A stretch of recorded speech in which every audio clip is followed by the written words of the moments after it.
नमस्ते एवरीवन, आपका मेरे चैनल में बहुत बहुत बहुत स्वागत है। हे एवरीवन, चलिए शुरू करते हैं आज के पार्ट को। पिछले पार्ट में हमें सब कुछ पता चला था कि लांसान को यहाँ क्यों लाया गया था, वुशियान उसे वहाँ किस वजह से लेके आया था। और लांसान को उसकी वजह जानकर बहुत ही ज़्यादा हर्ट होता है, क्योंकि वुशियान का प्यार सिर्फ धोखा था। उसने सिर्फ उसे धोखा दिया था, वो भी सिर्फ एक काम के लिए। लांसान उन सारी बातों को याद करके बहुत ही ज़्यादा रोता है। अब हम आगे देखते हैं। वुशियान जब अपनी आंखें खोलता है, उसकी नज़र सबसे पहले रूम के सीलिंग पर जाती है। तभी अचानक उसके दिमाग में रात की सारी बातें चलने लगती है और सबसे पहले उसकी आंखों के सामने लांसान का चेहरा आता है। लांसान, वो तो उसके पास था। ये सोचते ही वुशियान तुरंत बेड पर उठकर बैठ जाता है और अपने आसपास देखता है, लेकिन लांसान उसके साथ नहीं है। लांसान कहाँ गया? वुशियान जल्दी से बेड से उठकर अपने कपड़ों को पहनता है और कमरे के बाहर निकल जाता है लांसान को ढूंढने के लिए। लेकिन लांसान इस घर में कहीं भी नहीं था। वुशियान घर के बाहर आता है, गेट खुला हुआ है। तो क्या लांसान यहाँ से चला गया है? वुशियान घर से पूरी तरह बाहर आ चुका था। वो देखता है कि उसकी कार यहीं पर है। क्या लांसान पैदल ही यहाँ से निकल गया है? मतलब वो ज़्यादा दूर नहीं गया होगा। वुशियान अपनी कार में तेज़ी से उसी रास्ते की ओर निकल जाता है जहाँ से वो लोग यहाँ आए थे। और यहाँ दूसरी तरफ लांसान जंगल के अंदर उसी रास्ते पर बेसुध होकर चला जा रहा है। उसकी कंडीशन बहुत ही ज़्यादा ख़राब है। फेस पेल पड़ चुका है, बहुत ही थका हुआ लग रहा है, पैरों में सूज नहीं है। वो फिर भी बस बिना रुके चलते जा रहा है। वो थोड़ा और आगे बढ़ता है, लेकिन एक ब्लैक कार तेज़ी से आकर उसके पास रुकती है और उसमें से वुशियान बाहर आता है। लांसान ने उस तरफ देखा भी नहीं था, वो बस सामने की तरफ देख रहा था। वुशियान जल्दी से उसके पास आता है और लांसान के हाथ को होल्ड करते हुए कहता है, लांसान, तुम अकेले वहाँ से कैसे निकल गए? ये जंगल है, यहाँ खतरा हो सकता है। लेकिन लांसान उसकी तरफ नहीं देखता, ना ही उसके सवालों के जवाब देता है। वो वुशियान से अपने हाथ को छुड़ाकर वापस उसी रास्ते पर चलने लगता है।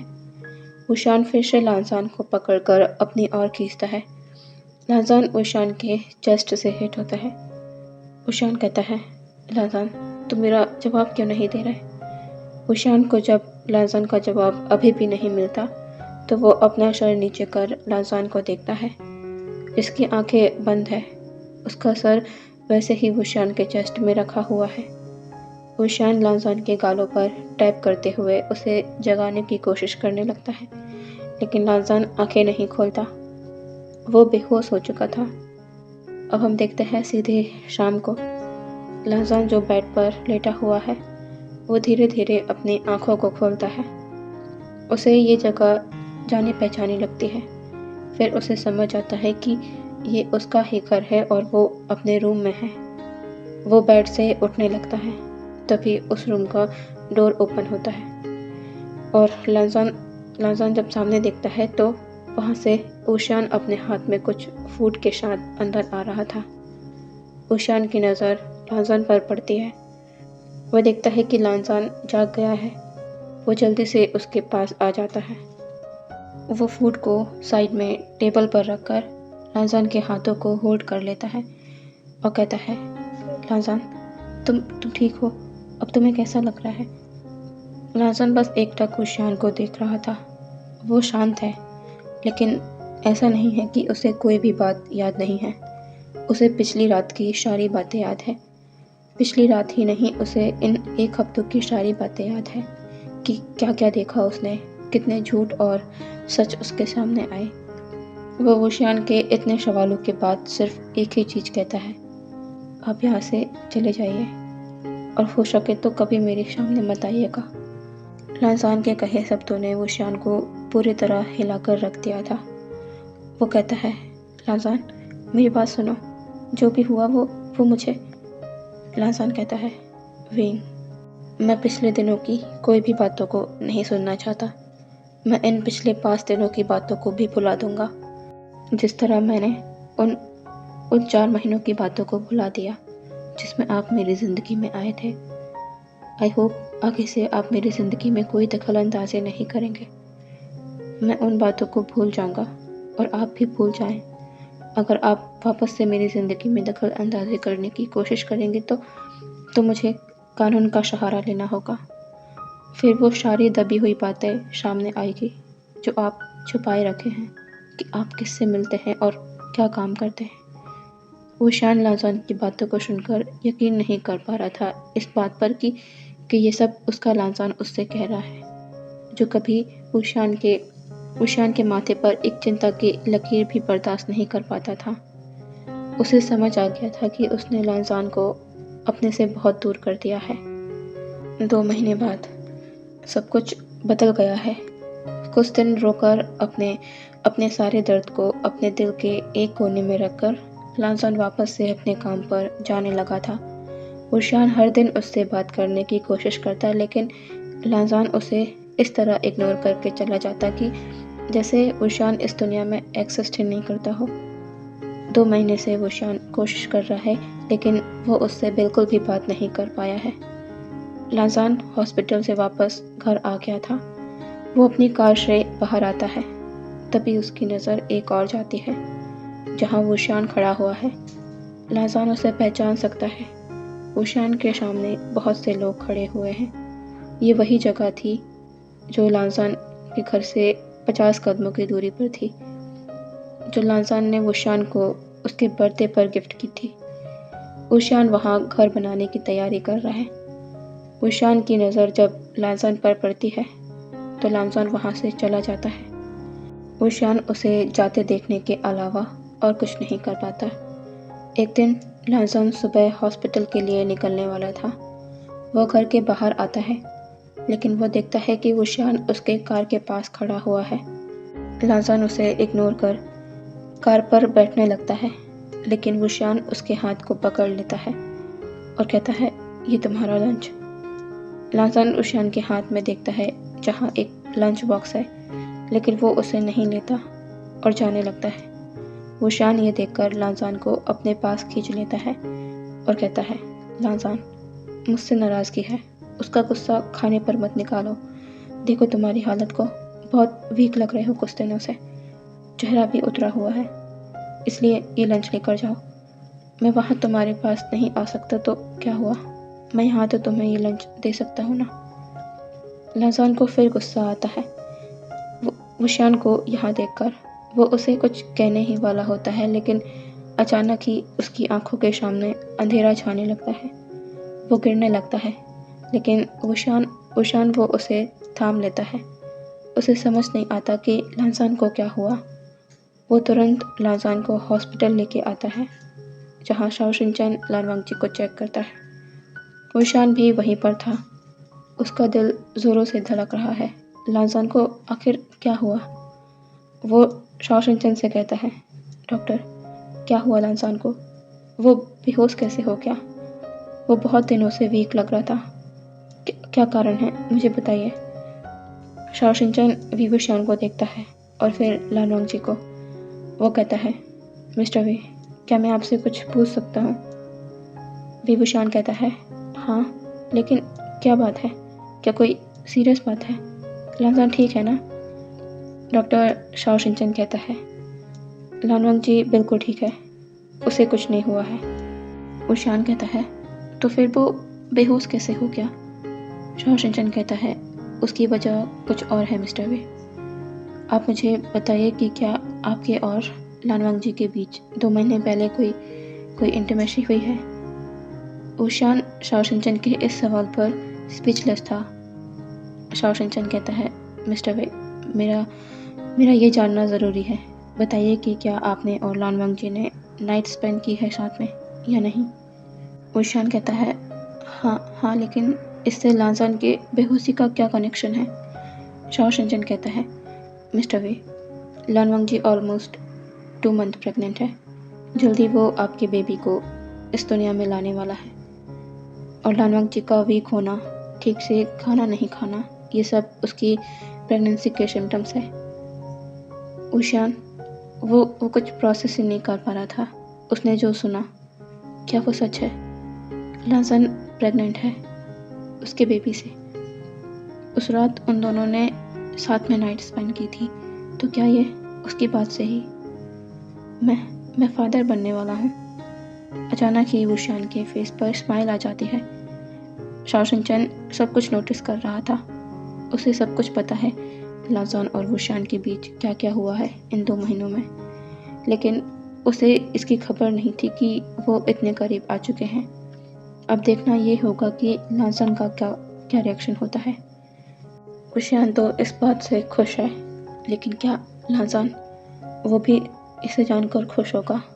वुशियान अब शाओ शिनचैन को देखता है और कहता है, डॉक्टर, लांसन उसे कोई प्रॉब्लम तो नहीं है ना? और बेबी, क्या वो हेल्दी है?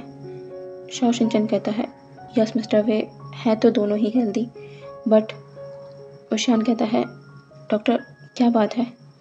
शाओ शिनचैन कहता है, मिस्टर वे, आपको इस बात का ध्यान रखना होगा कि लानवंग जी ज़्यादा स्ट्रेस ना ले। वो बेबी और उसके दोनों के लिए ही हार्मफुल हो सकता है। और एक बात तो शायद आप जानते हैं, जिसे मुझे आपको बताने की ज़रूरत नहीं है, फिर भी मैं आपको बताता हूँ कि इस वक्त लानवंग जी और उसके बेबी को आपकी ज़्यादा ज़रूरत होगी। प्रेगनेंसी के टाइम ओमेगा को अपने अल्फ़ा की ज़रूरत होती है, लेकिन आप ये भी जानते हैं कि लानवंग जी और आपके बीच अभी कुछ सही नहीं है, और आप कैसे लानवंग जी का ध्यान रख पाएंगे, ये आपको सोचना होगा। और उससे बड़ी बात तो ये है कि क्या आपने इस बारे में सोचा है? वुशियान कहता है, कौन सी बात डॉक्टर? शाओ शिनचैन कहता है, ये बात कि क्या लांसन आपके बेबी को रखेगा। वुशियान के दिमाग में ये बात आते ही उसे लगता है कि उसने जो बेबी और लांसन को लेकर सपने देखने शुरू कर दिए थे, वो टूट से रहे हैं। कि लांसन उसके बेबी को अपनाएगा। थोड़ी देर बाद वुशियान शाओ शिनचैन के कैबिन के बाहर बैठा हुआ था। वो अपने एक हाथ को दूसरे हाथ से मसल रहा है। इससे साफ पता लग रहा है कि वो कितना ज़्यादा नर्वस है। अंदर लानवंग जी के सामने शाओ शिनचैन खड़ा हुआ है। लानवंग जी कहता है, शाओ शिनचैन, मैं यहाँ कैसे आया? क्या मैं तुम्हारे कैबिन में सो गया था? लेकिन मुझे याद है मैं तो तुम्हारे कैबिन में आया ही नहीं। मैं तो घर से निकल। यह कहकर लांसन शांत हो जाता है, क्योंकि उसे याद आ गया था कि वो वुशियान के साथ था उसके घर के सामने। फिर वो यहाँ कैसे आया? शाओ शिनचैन कहता है, मिस्टर वे लेकर आए हैं तुम्हें यहाँ। तुम अनकॉन्शियस हो गए थे, अब जाकर तुम्हें होश आया है। लानवंग जी कहता है, मैं बेहोश हो गया था। शाओ शिनचैन कहता है, तुम्हें पता है इसका कारण क्या है? लानवंग जी कहता है, क्या कारण है? वैसे भी कुछ दिनों से मुझे कुछ ठीक नहीं लग रहा। क्या हुआ है मुझे? शाओ शिनचैन कहता है, लानवंग जी, तुम प्रेग्नेंट हो, वो भी 2 मंथ। लानवंग जी कहता है, क्या कहा? शाओ शिनचैन कहता है, लानवंग जी, मैंने कहा तुम प्रेग्नेंट हो। लानवंग जी ये सुनकर बिल्कुल शांत हो जाता है। उसका हाथ धीरे धीरे ऑटोमेटिकली अपनी बेली पर आ चुका था। लानवंग जी की आंखों में आंसू आ गए थे। वो प्रेग्नेंट है। तभी वो शाओ शिनचैन की बात को सुनता है। शाओ शिनचैन कहता है, लानवंग जी, क्या तुम इस बेबी को रखोगे, क्योंकि तुम जानते हो ये किसका बेबी है? लानवंग जी कहता है, शाओ शिनचैन, ये क्या कह रहे हो तुम? ये बेबी जो मेरे अंदर है वो सिर्फ उसका तो नहीं, ये मेरा भी बेबी है। मैं अपने बच्चे को इस दुनिया में लाना चाहता हूँ, भले ही हालात जो भी हुए हो, लेकिन मैं अपने बच्चे को चाहता हूँ। लानवंग जी की बात को सुनकर उस बाहर खड़े वुशियान के दिल को अब जाकर सुकून मिलता है, जो कब से इसी टेंशन में था कि क्या लांसन उसके बेबी को रखेगा। लेकिन लांसन वो हमारे बेबी को दुनिया में लाना चाहता है। बहुत दिनों बाद वुशियान को अपने अंदर खुशी महसूस हो रही थी। रात को लानवंग जी अपने घर पर बैठे बेबी के बारे में ही सोच रहा था। तभी घर का डोर बेल रिंग होता है। लालवांगजी जाकर डोर ओपन करता है तो सामने विभूषण था। लालवांगजी उसे यहाँ देखकर हैरान होता है। उसने तो विभूषण को यहाँ आने से मना कर दिया था, फिर वो यहाँ कैसे? लालवांगजी कहता है, आप यहाँ क्यों आए हैं? विभूषण सीधे घर के अंदर आ जाता है। उसके पास अपना सामान भी था। लालवांगजी ये देखता है तो कहता है, ये आप क्या कर रहे हैं? विभूषण कहता है, लालजान, मैं आज से यहाँ रहने वाला हूँ तुम्हारे साथ, जब तक बेबी नहीं आ जाता तब तक। लालवांगजी कहता है, और आपको ऐसा लगता है कि मैं ऐसा होने दूंगा? विभूषण कहता है, लालजान, तुम्हें इस वक्त आराम की ज़रूरत है, अपने आप को ज़्यादा स्ट्रेस मत दो। लालजान कहता है, वीन, आप यहाँ से जाइए। विभूषण कहता है, सॉरी लालजान, ऐसा नहीं हो सकता। मैं जब तक यहाँ से नहीं जाऊँगा जब तक हमारा बेबी सेफली इस दुनिया में नहीं आ जाता। लालवांगजी कहता है, वो सिर्फ मेरा बेबी है, आपका नहीं। उस रात लालजान बहुत कोशिश करता है विभूषण को उसके घर से भगाने की, लेकिन ऐसा हो नहीं पाता क्योंकि विभूषण अपना मन बनाकर आया था कि वो लालजान के घर में ही रहेगा, डिलीवरी तक उसका ख्याल भी रखेगा। लेकिन लालजान वो विभूषण के धोखे को भूला नहीं है और ना ही वो उसे माफ़ करने वाला था। लालजान ने बस विभूषण को एक शर्त में ही उसके घर पर रुकने को कहा, और वो शर्त क्या होगी वो लालजान उसे बाद में बताएगा जब बेबी आ जाएगा। विभूषण ने भी लालजान की इस शर्त को मान लिया था। उसे लगा था लालजान उसे बस छोटी मोटी सज़ा देगा, और विभूषण ने लालजान के साथ रहना शुरू कर दिया था। सुबह जल्दी उठकर ब्रेकफास्ट रेडी करना, लालजान को ब्रेकफास्ट कराना, उसे हॉस्पिटल छोड़ने जाना, उसके लिए लंच बना कर ले जाना, उसे हॉस्पिटल से घर लेके आना, डिनर प्रिपेयर करना। ऑलमोस्ट घर का सारा काम विभूषण खुद किया करता था। वो लालजान को ज़रा भी परेशान होने नहीं दिया करता था। वो लालजान के रूम में एक काउच पर ही सोया करता था, लालजान की लाख मना करने के बाद भी, क्योंकि विभूषण को डर था अगर रात में लालजान को किसी चीज़ की ज़रूरत पड़ गई तो वो अकेले कैसे लालजान को परेशान होने दे सकता है। जैसे जैसे वक्त बीतते जा रहा था, विभूषण लालजान का और भी ज़्यादा ध्यान रखने लगा था। लालजान को कभी कभी विभूषण के टच की क्रेविंग होती थी, लेकिन वो कभी विभूषण से कहता नहीं, पर विभूषण को तो ये बात पता थी। डॉक्टर शाओसिंचन ने उसे सब कुछ बता दिया था कि प्रेगनेंसी के टाइम क्या क्या होता है ओमेगा के साथ। तो विभूषण लालजान के बिना कहे ही उसके करीब आ जाया करता था। लालजान पहले पहले बहुत विभूषण को रोकने की कोशिश करता, लेकिन वो भी जानता है कि ये बेबी उसका है और उसके बेबी को उसके फादर के टच की ज़रूरत होगी, और उसे भी इसीलिए जब लालवांगजी अनईजी फील किया करता तो विभूषण ये समझ जाया करता था और वो रात में उसके साथ उसके पास ही सोया करता था। अर्ली प्रेगनेंसी की वजह से लालजान को विभूषण की क्रेविंग एक रात उनके इंटीमेट सेशन तक ले गई थी। उस रात दोनों इंटीमेट हुए थे, लेकिन विभूषण ने इस बात का बहुत अच्छे से ध्यान रखा था कि बेबी को कोई भी परेशानी ना हो। और दूसरे दिन लालजान को यकीन नहीं हो पा रहा था कि उसने ये क्या किया है, वो कैसे इतना आगे बढ़ सकता है। इसी तरह विभूषण के लव और केयर के साथ लालजान की प्रेगनेंसी का वक्त जा रहा था। 6 मंथ के बाद से लालजान ने हॉस्पिटल जाना छोड़ दिया था। उसने लीव ले ली थी हॉस्पिटल से। लालजान को अब लास्ट की प्रेगनेंसी में बहुत ही दिक्कत होती थी। उसे अब हर जगह विभूषण के हेल्प की ज़रूरत होती थी। वो अब सीढ़ियों में तक नहीं चढ़ पाता था, इसलिए विभूषण ने लालजान का सामान नीचे के रूम में शिफ्ट कर दिया था। लालजान के पैरों में भी दर्द रहा करता था और विभूषण हर रात उसके पैरों के मसाज किया करता था।